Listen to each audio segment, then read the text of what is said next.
Selamat malam semuanya. Di sini kami dari kelompok 4 akan mempresentasikan hasil paper kami mengenai prinsip-prinsip pengukuran risiko. Untuk pemateri pertama dipersilahkan. Baik, perkenalkan nama saya Nika Dia Utami dengan NPM 202132122064. Di sini saya sebagai pemateri 1 akan menjelaskan mengenai pengukuran risiko.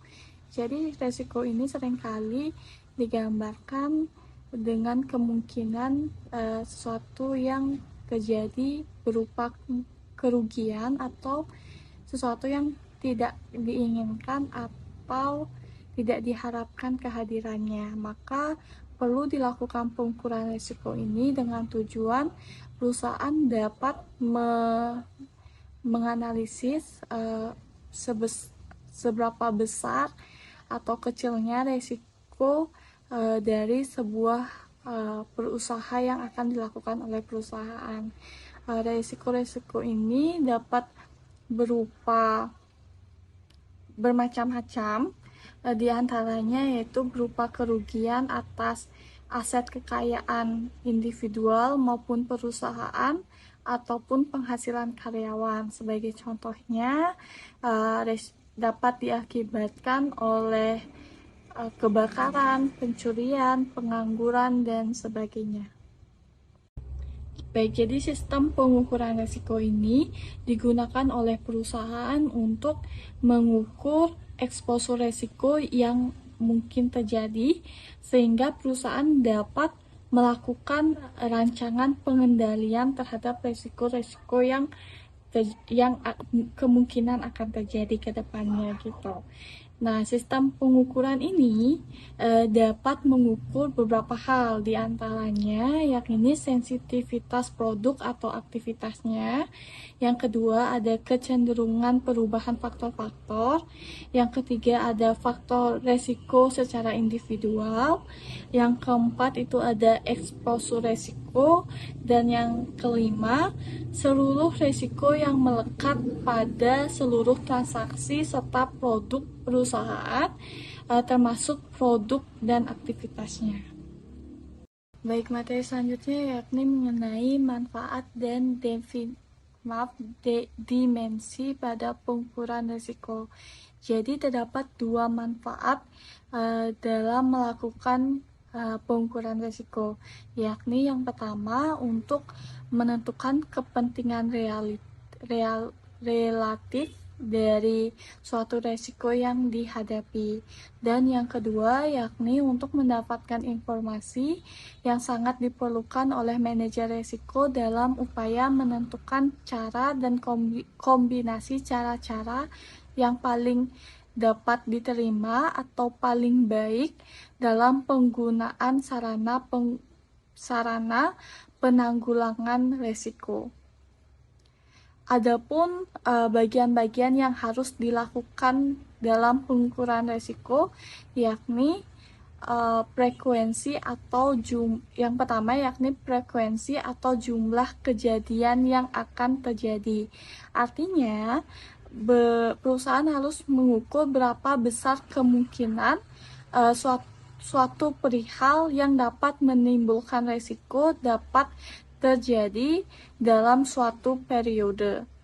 Yang kedua yakni keparahan dari kerugian. Jadi dalam hal ini perusahaan harus mengukur tingkat kegawatan atau keparahan dari kerugian yang mungkin terjadi tersebut, sampai seberapa besar pengaruhnya terhadap kondisi perusahaan, terutama kondisi finansial. Nah, selanjutnya yaitu dari dua pengukuran pada bagian-bagian tersebut, perusahaan dapat mengetahui beberapa hal. Di antaranya yaitu yang pertama, perusahaan dapat mengetahui nilai rata-rata dari kerugian selama satu periode angsuran. Yang kedua, perusahaan dapat mengetahui variasi nilai kerugian dari satu periode ke periode lainnya, berupa naik turunnya nilai kerugian dari waktu ke waktu. Dan terakhir yang ketiga yakni perusahaan dapat mengetahui dampak keseluruhan dari kerugian. Baik, sekian dari saya. Untuk pemateri selanjutnya dipersilahkan. Perkenalkan, nama saya Komang Guntur Maesa, NPM 202132122066. D. Pengukuran frekuensi kerugian. Pengukuran frekuensi kerugian potensial adalah untuk mengetahui berapa kali suatu jenis peril yang dapat menimpa suatu jenis objek yang bisa terkena peril selama suatu jangka waktu tertentu. Pengukuran frekuensi kerugian dapat dibagi jadi 4, yaitu kerugian yang hampir tidak mungkin terjadi, yang kedua kerugian yang kemungkinan terjadinya kecil, yang ketiga kerugian yang mungkin, keempat kerugian yang mungkin sekali. Pengukuran kegawatan kerugian. Pengukuran kerugian potensial dan dimensi kegawatan adalah untuk mengetahui berapa besarnya nilai kerugian yang selanjutnya dikaitkan dengan pengaruhnya terhadap kondisi perusahaan, terutama kondisi finansialnya. Dalam mengukur kegawatan kerugian potensial ada 3 hal yaitu yang perlu diperhatikan, yaitu yang pertama kemungkinan kerugian maksimum dari setiap bahaya.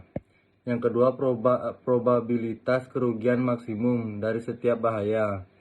Yang ketiga keseluruhan kerugian maksimum setiap tahunnya, yang merupakan keseluruhan kerugian total yang terbesar. Berdasarkan dimensi kegawatan ada 4 kategori kerugian, yaitu yang pertama kemungkinan kerugian yang wajar, yang kedua probabilitas kerugian maksimum, yang ketiga kerugian maksimum yang dapat diduga, yang keempat kemungkinan kerugian maksimum. Perkenalkan, nama saya Ika Dek Loma Putra, NPM 073.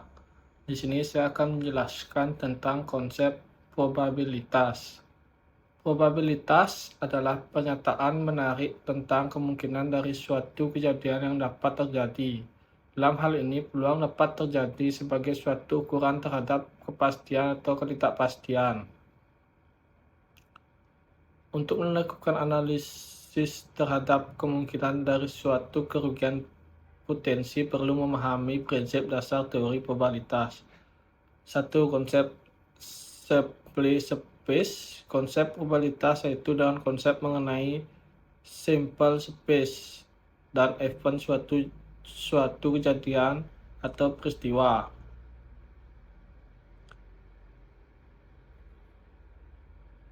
Jumlah kecelakaan mobil di atas terdiri dari segmen mobil pribadi dan mobil penumpang umum. Seberapa besar kemungkinan probabilitas risiko akan terjadi? Ada 5 kategori prioritas kejadian. 1. Paling kecil.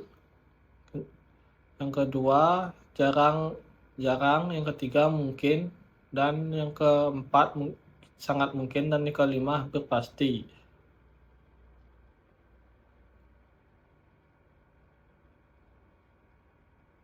Contoh, menurut catatan kepolisian Resort Garut berdasarkan data dari BPS Provinsi Jawa Barat, diketahui jumlah kecelakaan mobil di wilayah Indramayu selama tahun 2016 sebesar 515 kali. Dari jumlah tersebut, 282 menimpa mobil pribadi dan 233 menimpa mobil penumpang umum, bus dan truk.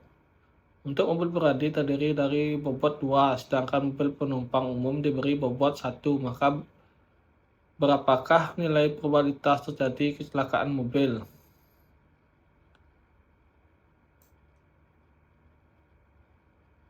Dengan demikian, probabilitas terjadi kecelakaan mobil pribadi adalah 1 bila tanpa bobot, P(E) sama dengan E per S sama dengan 282 dibagi 515 sama dengan 0,547 sama dengan 55%.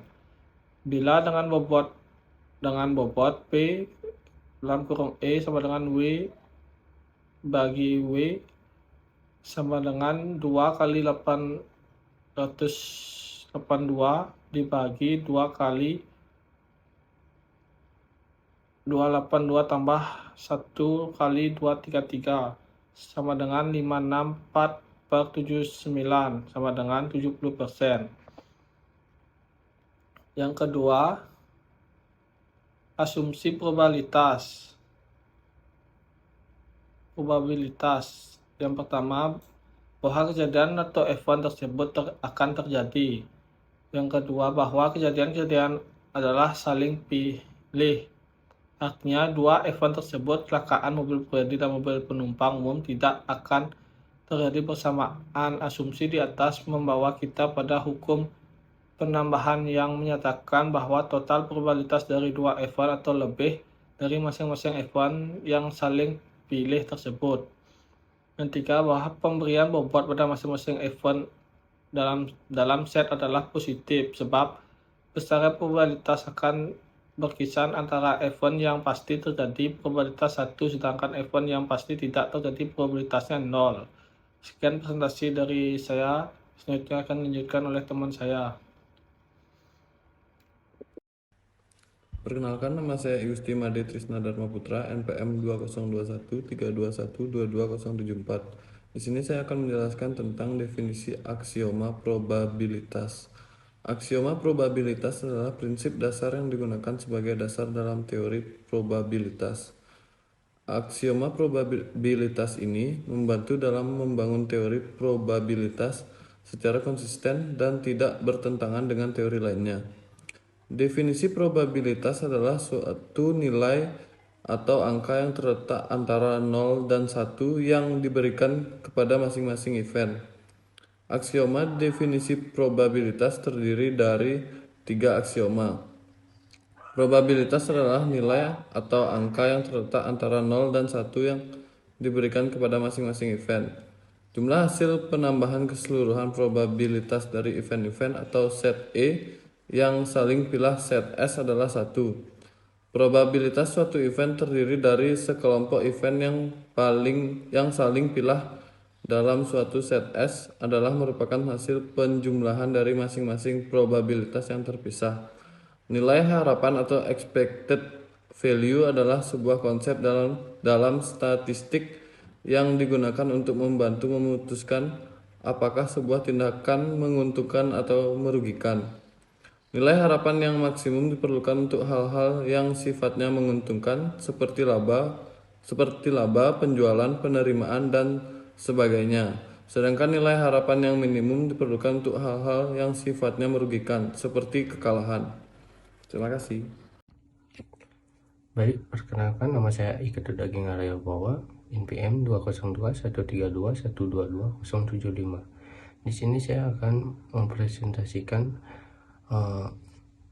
materi, yaitu metode pengukuran risiko.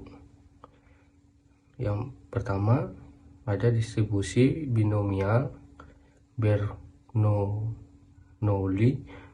Binomial merupakan kondisi yang memiliki dua kemungkinan, yaitu berhasil atau gagal.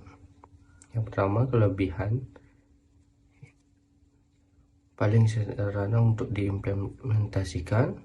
Yang kedua, tidak diperlukan data historis secara berkelanjutan. Yang ketiga, cukup akurat, digunakan untuk menentukan peluang sebuah event yang umum atau sering terjadi dengan jumlah percobaan tertentu. Kekurangan yang pertama hanya dapat digunakan apabila jumlah percobaan telah ditentukan sebesar N dan peluang masing-masing event ditentukan sebesar P yang sifatnya konsisten.